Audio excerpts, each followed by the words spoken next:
Salut à tous, on se retrouve sur Board Game Arena pour une petite partie de Dice Forge en mode compétitif. On est contre Chiassi, un Italien qui est rang élite, donc ça risque d'être une partie assez serrée.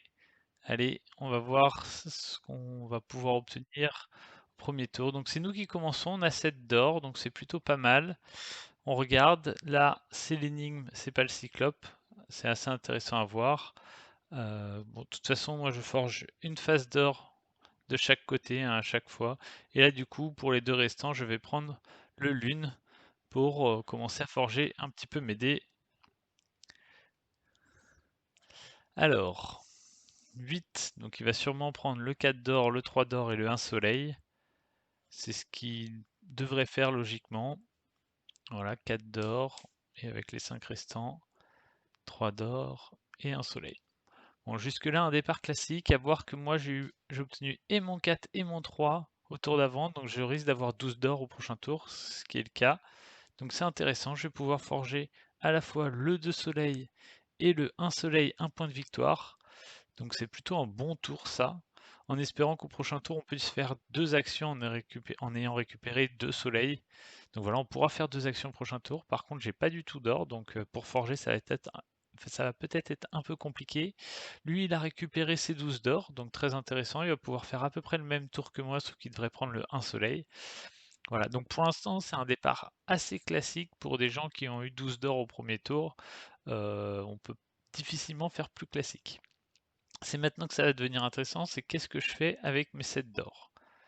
Est-ce que j'achète le 2 or 1 lune plus le 1 lune? Ou est-ce que je vais acheter le 2 lune? Je réfléchis. Je pense que je vais aller acheter le 2 lune. Et ensuite, je vais faire une deuxième action et je vais acheter le coffre. Pourquoi j'achète ce coffre? Parce que je peux faire une deuxième action, mais c'est surtout j'espère qu'il va venir me chasser parce que c'est une carte qu'on prend assez généralement, que beaucoup de joueurs aiment avoir, et donc du coup je me dis en prenant ce coffre, il va peut-être venir me chasser et donc me faire donner un lancer de dés gratuit. Ici 6 soleils, donc très très très fort tour pour lui à ce coup-ci. Donc il a eu un très bon troisième tour. Je serai lui, j'irai acheter deux anciens pour essayer de transformer mon or en point de victoire. C'est vraiment quelque chose que j'essaie de faire très régulièrement. Donc voilà, après, peut-être qu'il va aller acheter l'énigme pour relancer 4 fois ce dé et ensuite refaire une action et peut-être aller acheter l'ancien. Voilà, les deux sont faisables. Moi, j'aurais tendance plutôt à acheter les deux anciens pour être sûr que mon adversaire les ait pas. Maintenant, voyons ce qu'il va nous faire. Mais en tout cas, il a un très très très bon début. Et on peut le voir, hein, d'ailleurs, ses dés sont bien meilleurs que les miens. Il a une face, enfin, pas forcément, mais s'il forge à ce tour, ils vont devenir meilleurs que les miens parce qu'il a une face soleil en plus et qu'il va avoir le 2 lune sur son dé droite. Donc il a l'air mieux parti. Maintenant, ce qu'il va jouer, c'est quelle carte il va prendre, est-ce qu'il va appliquer la bonne stratégie. Donc on va voir. Qu'est-ce qu'il va nous faire? Donc il choisit d'aller acheter l'aile de la gardienne et pour une deuxième action, il va aller acheter le deuxième, j'imagine. J'imagine qu'il a fait ce mouvement, voilà, pour acheter les deux. Donc bon, ça se tient. Nous, on peut remarquer qu'on n'a pas forcément beaucoup de chance sur nos dés parce qu'on n'a encore pas eu de soleil à ce tour, donc on va pas pouvoir faire deux actions. Et on a eu qu'un lune, donc on va même pas pouvoir aller acheter le sabot d'argent. Donc là, on va être obligé un peu de forger. Et c'est pas forcément très bon signe. Donc on va forger le 2 lune sur ce dé. Qu'est-ce que je fais? Est-ce que je fais vraiment ça? Ouais, je vais forger le 2 lune et sûrement le 3 or, non le 2 or, 1 lune. Je vais essayer de monopoliser les lunes et acheter la sentinelle et le passeur assez rapidement. Donc on va le mettre le 2 lune sur ce dé et le 2 d'or, 1 lune sur ce dé. Et on va voir qu'est-ce qu'il va nous faire au prochain tour. Ce serait bien qu'on obtienne un peu plus nos faces soleil pour avoir une répartition assez homogène. Là, ce qui est intéressant, c'est qu'à ce tour, je vais pouvoir aller acheter la sentinelle au minimum en achetant les herbes folles puis les sentinelles. J'aimerais bien aussi transformer mon or en point de victoire. Donc pour ça, pour transformer mon or en point de victoire, ça va être soit par l'achat du marteau, soit par l'achat de l'ancien. Au vu de mes cartes, je vais plutôt me diriger vers le marteau parce que l'ancien c'est une fois par tour et donc je vais sûrement avoir trop d'or avec un 4, un 3 et un 2 pour faire tout d'un coup. Et je n'ai pas beaucoup de soleil, du coup j'ai pas envie d'utiliser un soleil pour aller acheter l'ancien, alors que utiliser un lune pour aller acheter le marteau est plus facile pour moi dans ce timing-ci. L'idéal, voilà, j'allais dire, ce serait de pouvoir aller acheter la sentinelle, puis le marteau, ou sinon je peux aller acheter directement le typhon. Alors, au vu du nombre de lunes que j'ai, et du peu de soleil que je vais utiliser, je vais plutôt partir sur l'option d'aller acheter la sentinelle, puis le marteau. Donc, je vais plutôt faire dans le sens inverse, parce qu'il a plus de chances de venir me chasser si je suis si je suis sur la tuile, en gros des boss, que si je suis sur la tuile du marteau. Donc j'achète d'abord le marteau, et ensuite je vais acheter la sentinelle. Et en plus, ça me permet, si je touche de l'or avec la sentinelle, de pouvoir tout de suite le transformer en marteau. Donc voilà, l'importance parfois de l'ordre des coups, ça peut vraiment faire une grosse différence. Là, par exemple, j'ai déjà fait 10 fois le marteau, sachant que je vais sûrement plus jamais forger de la partie. Ben, je l'aurais fait dans l'autre sens, ça aurait pu me faire perdre 10 points de marteau. Et donc, c'est quand même important d'avoir réfléchi dans quel ordre vous voulez faire vos différents coups. Sachant qu'ici, ben, c'est quasiment sûr qu'au prochain tour, je vais pouvoir aller acheter le typhon parce que j'ai déjà 5 soleils et 5 lunes. D'où l'intérêt de ne pas être allé l'acheter à ce tour-ci, parce que ça va me permettre de l'acheter au prochain tour. Donc là, c'est intéressant. Il aurait pu aller acheter la sentinelle, mais il a préféré aller acheter le passeur pour justement, à mon avis, ne pas me chasser. Donc c'est plutôt bien joué de sa part. Maintenant, il fait une deuxième action. Il va sûrement aller acheter le sabot d'argent. Ah non, il achète le marteau pour lui aussi transformer son or en point de victoire. C'est d'ailleurs mieux joué que d'aller chercher acheter le sabot parce qu'en effet, à ce jeu, je vous conseille d'essayer au maximum de transformer votre or en point de victoire. Alors, je n'ai pas eu mes faces lune, donc je ne vais pas pouvoir aller acheter le typhon comme je vous l'avais dit. Bon, bah c'est des choses qui arrivent. Du coup, je vais aller acheter l'énigme et on va voir sur quoi on va tomber. Je vais prendre le marteau. Alors là, c'est vraiment pas de chance parce qu'on n'obtient pas des bonnes. Faudrait au moins obtenir une phase soleil pour pouvoir refaire une action et aller acheter le passeur. Bon, voilà, on a au moins obtenu ça. Donc on va aller pouvoir acheter le passeur. Donc bon, maintenant on risque de plus pouvoir aller acheter le typhon avant longtemps. On n'est pas. On va finir tout de suite le marteau. Mais on en obtient beaucoup trop d'or et le fait justement qu'il ait pris ce deuxième marteau, on serait bien allé acheter le deuxième marteau à ce tour pour essayer justement de retransformer un peu d'or en point de victoire parce que là, on va avoir beaucoup d'or et on va pas forcément savoir quoi en faire. Et on voit ce qui est intéressant, c'est qu'il s'est efforcé à prendre les cases lune rapidement, et ce qui fait que toutes mes faces de lune vont bientôt plus me servir parce qu'au final, il ne restera plus grand chose d'intéressant en lune et il ne restera plus que des choses intéressantes en soleil. Et là, il va sûrement aller acheter la Gorgogne. Donc voilà, c'est un peu problématique pour moi le fait qu'il se soit focalisé là-dessus. Moi, je vais aller acheter les herbes folles, puis ensuite la sentinelle, pour deux raisons. La première, c'est que c'est la dernière bonne tuile euh, de face lune et je veux utiliser mes lunes. Et la deuxième, c'est que je veux me placer là pour qu'ils viennent me chasser pour essayer de tirer une fois de plus les dés. Donc, je vais faire ça.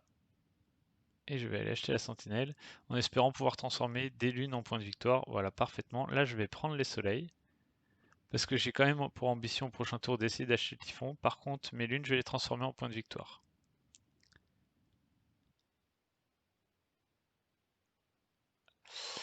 Et là, ah bah non, j'allais dire, mais en fait, j'avais déjà fait mes deux actions, donc il n'y avait pas de débat si je faisais une action supplémentaire ou pas. Ce qui est très intéressant là, c'est qu'il n'a pas assez de soleil pour venir acheter ces cartes-là, donc il va sûrement aller acheter le Minotaur. Alors, ça risque de m'empêcher d'acheter mon typhon, mais au moins, c'est un tour où il va pas acheter ces grosses cartes qui rapportent beaucoup de points de victoire, même si le Minotaur rapporte pas mal de points de victoire. Mais bon, voyons ce qu'il va nous faire. On peut voir, hein, je suis à 46 points de victoire, lui est à 9. mais c'est parce qu'il n'a pas encore fini son marteau. Là, il a 12 sur 15. Au prochain tour, il risque de le finir, donc il va déjà être à 19. Et ensuite, au niveau des cartes, ben, j'ai acheté 2 fois la sentinelle, une fois l'énigme, mais lui, il a acheté 2 fois la gorgone qui vaut 14, plus une fois le passeur qui vaut 12. Donc on n'est pas aussi devant que cela peut paraître dans le score. Et par contre, il a les ailes de la gardienne qui rapportent énormément de ressources à chaque tour, et donc qui est dangereux. Alors là, par contre, il a pris une lune sûrement pour aller acheter le casque, mais je pense que c'est un mauvais choix. Je vous déconseille d'aller acheter le casque, surtout quand vous avez... Ah non, d'accord. Il va acheter... Bah, je suis surpris de son choix, donc je comprends pas trop ses choix là. Il a acheté 2 cartes qui rapportent peu de points de victoire pour avoir plein de lunes, mais qui ne vont pas lui servir à grand chose sur cette fin de partie, parce que les lunes, comme je vous le disais, il n'y a plus trop de cartes qui rapportent des points de victoire en lune. Donc je pense que là, c'est le tour où il a peut-être perdu cette partie, parce parce que je pense qu'il n'avait aucun intérêt à aller chercher que ce soit cette herbe folle ou ce sabot d'argent.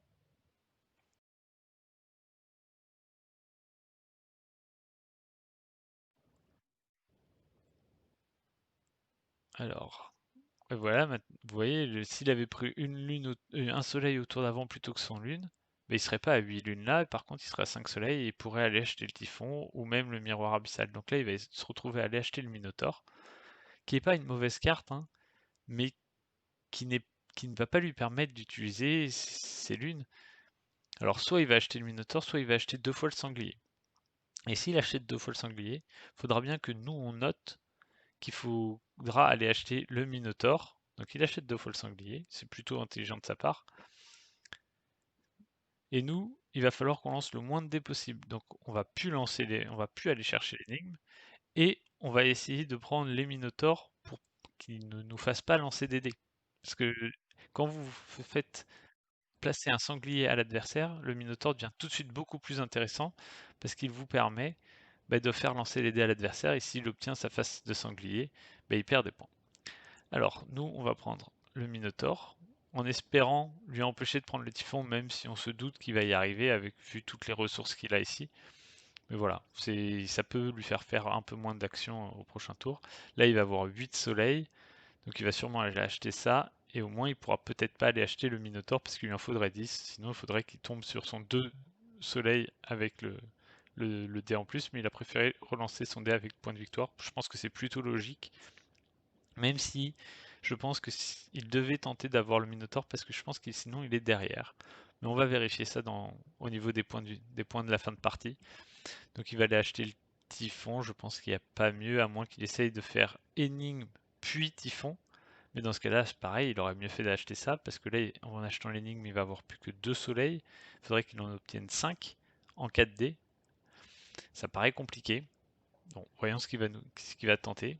Mais peut-être qu'après il fait ses calculs et qu'il se dit, si j'arrive pas à acheter ces 2 tuiles, ces 2 cases, j'ai dans tous les cas perdu la partie. Du coup, il va peut-être le tenter. Donc peut-être qu'il a fait le calcul, et dans ce cas-là, ça voudrait dire que je suis derrière. Ou alors il n'a pas fait le calcul, ce qui n'est pas forcément évident, hein, de se rappeler de toutes les cartes qui ont été achetées. Donc on va voir. Alors, je pense qu'on a fait une partie plutôt correcte, donc on devrait arriver aux alentours de 130, 140, hein, les parties, voilà, 124. Bon, et il va peut-être être devant. 100, 106, 110, 114, 116. Et voilà, vous voyez, ce petit dernier tour, en calculant les points de victoire qu'il avait déjà acquis, il aurait pu se dire, bon, ma seule chance de gagner, c'est d'acheter l'énigme, d'obtenir 5 soleils en relançant 4 fois le dé, ce qui est possible, hein, vu qu'il a une phase de soleil, puis ensuite d'aller acheter le typhon. Donc là, c'est des petits détails, hein. Parfois, là, le coup semblait évident d'acheter le typhon parce que vous aviez les ressources, mais il aurait pu essayer d'optimiser ça. Alors, il aurait sûrement fait moins de points parce qu'il n'aurait pas pu acheter le typhon, mais au moins il aurait eu une chance de gagner, parce qu'avec 10 points de victoire de plus, il me battait. Donc voilà, c'est des petits détails qui peuvent avoir leur importance. Bon, j'espère que cette vidéo vous a plu. Je vais pu un peu vous montrer des petites stratégies, et notamment l'utilisation des lunes, et essayer de monopoliser les cartes lunes, et après de faire attention sur comment utiliser ces soleils au maximum. Par exemple, moi qui ai très souvent l'habitude de dire que l'ancien est une des meilleures cartes, j'ai fait le choix cette partie plutôt de partir sur le marteau pour transformer mon or en point de victoire, parce que j'étais pas très fort en face soleil. Donc voilà, c'est des petits détails, mais qui peuvent avoir l'importance. J'espère que ça vous a plu, on se retrouve à la prochaine, salut!